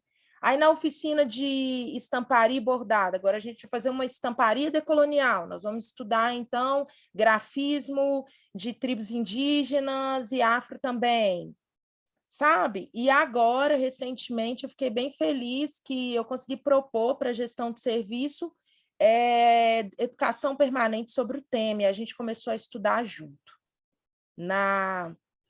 em reunião, sabe? Com a equipe inteira na RAPS de Ouro Preto. E é isso, assim, e são muitos os desafios, eu acho que eu queria colocar isso, assim, a questão da autodeclaração ainda no serviço é uma questão, né? E o quanto, tinha uma outra aqui, assim, que eu acho que foi a Raquel que começou falando assim, né? Ao mesmo tempo que não dá para coletivizar e achar que todas as pessoas negras vão sentir da mesma forma, mas que, às vezes, o pensamento e a branquitude usa isso também para se isentar. Então, assim, não gosto desses assuntos, não, essas pautas identitárias, isso não dá muito certo com a psicanálise, não, cada um sente de um jeito, e aí acaba usando isso também para se furtar né, de olhar para isso. Bom, não sei se ficou claro, eu acho que eu queria compartilhar, conversar, perguntar, tudo ao mesmo tempo, né? Bom, fiquei muito feliz com a iniciativa do CREFITO. E uma coisa, e aí parece que há uma dificuldade, né, Jamile, de ver isso enquanto um fazer terapêutico ocupacional também. Né? E aí, quando você fala disso, parece que não reconhece isso enquanto uma prática da terapia ocupacional, né? E eu fiquei pensando, Suzana, nisso que você falou, né, assim, porque às vezes a gente vai afetando o outro, a gente não controla muito como o outro se afeta com a gente, né? E isso, claro, está atravessado pelo racismo, que é estrutural e estruturante, como a Raquel bem colocou. Assim, acho que não tem palavra melhor para falar, não tem frase melhor para descrever isso. Só que uma estratégia também, que aí você vai narrando, e que às vezes a gente não nomeia, né, que é essa construção de uma imagem positivada de corpos negros. Quando chega uma profissional negra, com cabelo black, sem alisar, que usa turbante, né? Assim, aí a pessoa fala, então dá para usar. Não, mas como que você usa? Como que é? Assim, seu cabelo, você faz o quê? Você usa que produto? Né? Assim, aí essa falácia, porque cabelo cacheado dá muito trabalho. E eu falo, gente, mas tem tanto produto, tanta tecnologia inventando nisso. Como que você acha que é mais difícil cuidar do seu cabelo in natura do que fazer processos químicos, né? Assim. Então, esse é um nome que eu acho que fica bom para essas situações que você relatou. Construção de imagem positivada de corpo negro. É um corpo negro ocupando um lugar que normalmente não é de um corpo negro, né? Porque é isso. Quando eu entrei na residência, o meu choque foi só tinha preto no hospício e o pessoal que cuidava era majoritariamente branco. Majoritariamente branco. E a questão racial não aparecia.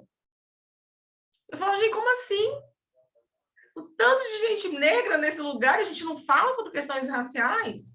Esse nome, pautas identitárias, eu, sinceramente, para mim, esse é um nome de quem não quer trabalhar esse tema, quem não quer olhar para si, olhar para a sociedade, identificar racismo, porque como que é identitária se tem tanta gente passando por isso? Se todos nós somos atravessados. Então, todo mundo é identitário?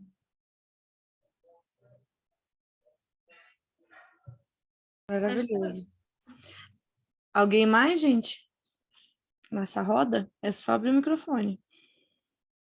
Eu só pensei aqui também na arte e cultura, que é uma coisa que eu tenho trabalhado também no doutorado, e o quanto que a arte e cultura, né, para os meninos, eu falo meninos porque em Minas fala muito meninos, né, mas é meninos, meninas, meninas, enfim, né, os meninos brancos, né, é desenvolver uma habilidade, uma questão complementar ao desenvolvimento, à aprendizagem, e para os nossos meninos pretos, para poder, assim, entreter, para tirar o perigo, para eles ficarem menos perigosos também, né, então tudo isso vai atravessando também a nossa clínica.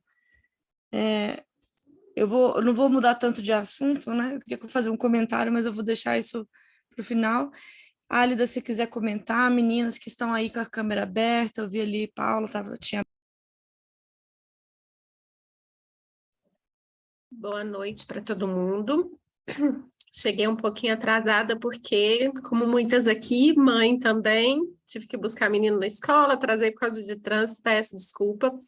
Queria parabenizar a Thaís e toda a Comissão de Saúde Mental pelo evento brilhante. É a primeira vez que o CREFITO vem discutindo pautas que precisam, que são progressistas, né? LGBTQIA+, PQIA, e aí as últimas me perdoem porque eu não lembro, porque é muita sigla. A questão que a gente vem discutindo, né, racial aí, dos profissionais, a gente precisa discutir isso outras vezes. Eu acho que foi o primeiro ano de muitos que está por vir, porque são demandas da profissão, são demandas da terapia ocupacional que precisam ter voz, e a gente está conseguindo pela primeira vez. Então, eu só queria parabenizar, pedir desculpa pelo atraso, e consegui ver, né, as duas palestrantes, cada fala mais maravilhosa do que a outra, e é isso. Contem com o CREFITO, contem com o nosso apoio, não só neste evento, mas em tudo que precisarem, e quando a gente fala dessa questão de quantos profissionais, né, foi levantado aí, são terapeutas ocupacionais, e a gente coloca como se fosse normal dizer que são profissionais brancos, né? A gente tem a maioria, sendo que é o contrário, realmente o Jamile tem total razão. Além disso, somos maioria mulheres, 92% dos profissionais são mulheres, então esse fortalecimento tem que começar o quanto antes, né? De toda a categoria e da gente firmar o nosso lugar. Eu, enquanto, né, no extremo oposto da Suzana, nós somos colegas de sala, né, Suzana? Formamos juntas, no sentido de eu, mulher, né, branca, já trabalhei no serviço de saúde mental por 6 anos também no interior, no CAPS 1, e foi muito bom o seu relato, Suzana, porque eu também vejo que eu preciso sair dessa minha bolha e entender as dificuldades né, que vocês passam, e eu nunca vivi o CAPS dessa forma. E aí, quando você fala assim, eu fui a primeira representante ali, negra, né, dentro de um serviço de saúde mental, onde eu trabalhei não teve também. E aí a gente começa a se questionar por quê, né? Então, é isso. Acho que espero que seja o primeiro de muitos eventos que estejam por vir com a temática. Obrigada, gente. Paula, você queria falar? Ou eu entendi errado? Eu tô aqui, assim, apaixonada pelas falas. Aí, às vezes, eu abro o vídeo para o povo ver que eu tô aqui, sabe? Assim,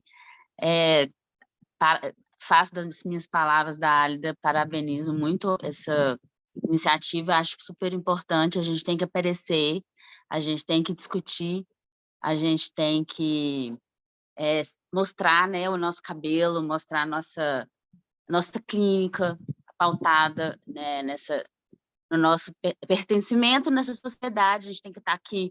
Às vezes, um dia, eu me peguei passando na frente do Diamond, e aí minha filha falou assim, nossa, eu queria ir no shopping. Eu falei, eu não gosto do Diamond, eu me sinto muito deslocada.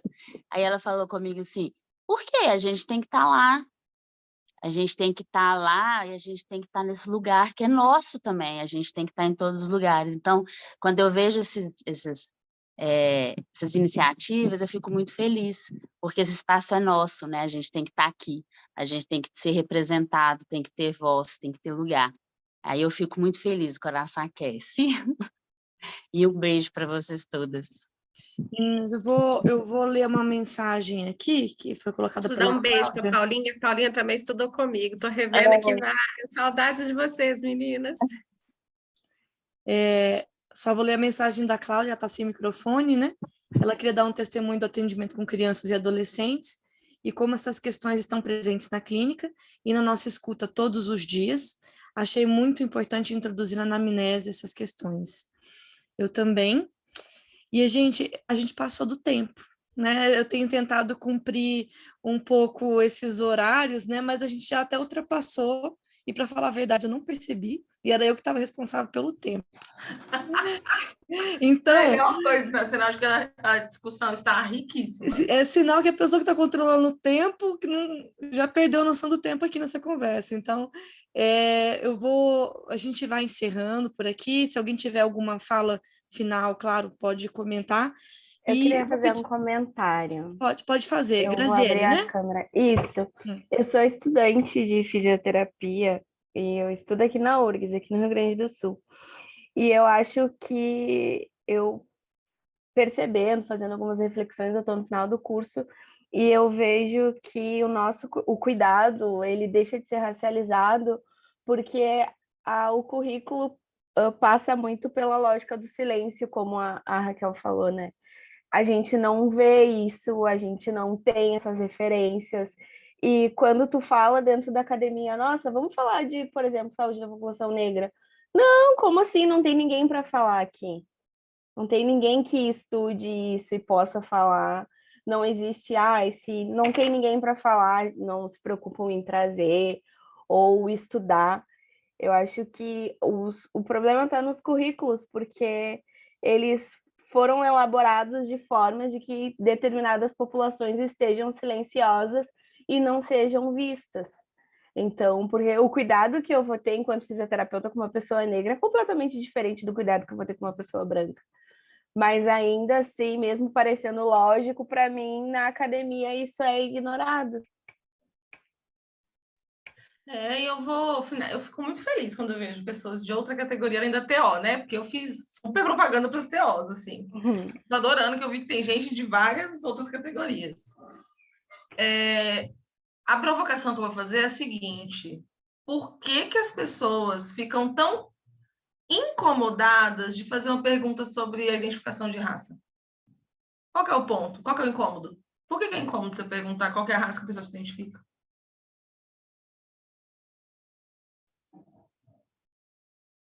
Se não tem nenhum problema, qual seria o problema? Por que as pessoas não se sentem seguras para fazer essa pergunta? Eu acho que é o medo da resposta, não é o medo da pergunta, mas é o medo da resposta, da pessoa se autodeclarar, eu sou isso. Daí a pessoa te disse, eu sou isso, e o que tu faz com isso? Tu sabe o que tu tem que fazer, mas tu não vai fazer. Eu estou fazendo um curso que uma professora perguntou essa mesma coisa e eu acho que tá no medo da resposta. Ou de tu conseguir ajudar a pessoa a se letrar, né? Porque que nem tu falou, de pessoas que não sabem o que são e tal. Tá, se a pessoa não sabe o que é, tu pode muito bem sentar com ela e explicar que conforme o IBGE existem diversas, né?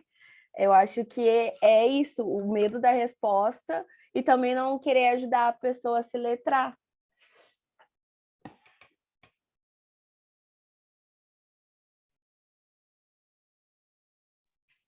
Eu vou ler também, é uma provocação, porque eu acho que tem várias respostas. Esta é uma delas, né? Assim, tá aí aberta essa pauta para discussão. A gente pode pensar nisso, sabe? A ideia, gente, é a gente continuar com essas discussões, como a Álida já adiantou, né? Então, a gente tem pensado assim, como que a gente pode aprofundar nisso nos próximos anos, como que, assim, os profissionais também têm que se aproximar da gente para poder dizer o que querem, né? O que querem avançar também na profissão. Então, a gente está realmente se colocando aqui nessa roda de conversa, e não numa palestra sobre questões raciais, porque a gente quer que se aproximem e a gente possa escutar de vocês realmente para onde a gente tem que avançar, né, na profissão, na FISO, na TO, né? Então, eu vou finalizar aqui com a... Thaís, Pode falar, deixa eu Alida. só fazer um adendo. A gente tem um e-mail que chama Gestão Participativa, mas sem o tio, né? Sem o C cedilha, gestal participativa, @crefito4.gov.br. E aí a gente queria muito que vocês enviassem e-mails com sugestões de temas, não só para as rodas de conversas do ano que vem, mas todos os eventos do Crefito em que a gente pode inserir e discutir terapia ocupacional. E aí todas essas indicações são muito bem-vindas. Agora, no final do ano, entre novembro e dezembro, a gente reúne com os conselheiros para poder fazer esse levantamento e trazer ano que vem as discussões. Então, quanto mais sugestões, mais participação de vocês, fica mais fácil e importante para a gente trazer esses temas. E aí, lendo aqui a fala da Suzana, precisamos aquilombar os projetos de cuidado, tenho buscado estimular inserções dos usuários nestes espaços, enquanto espaços de cuidado, né, de construções de imagem positiva do que é ser negro no nosso país, resgate da nossa herança, cultura e pertencimento, né? Parabéns pela iniciativa, precisamos trabalhar mais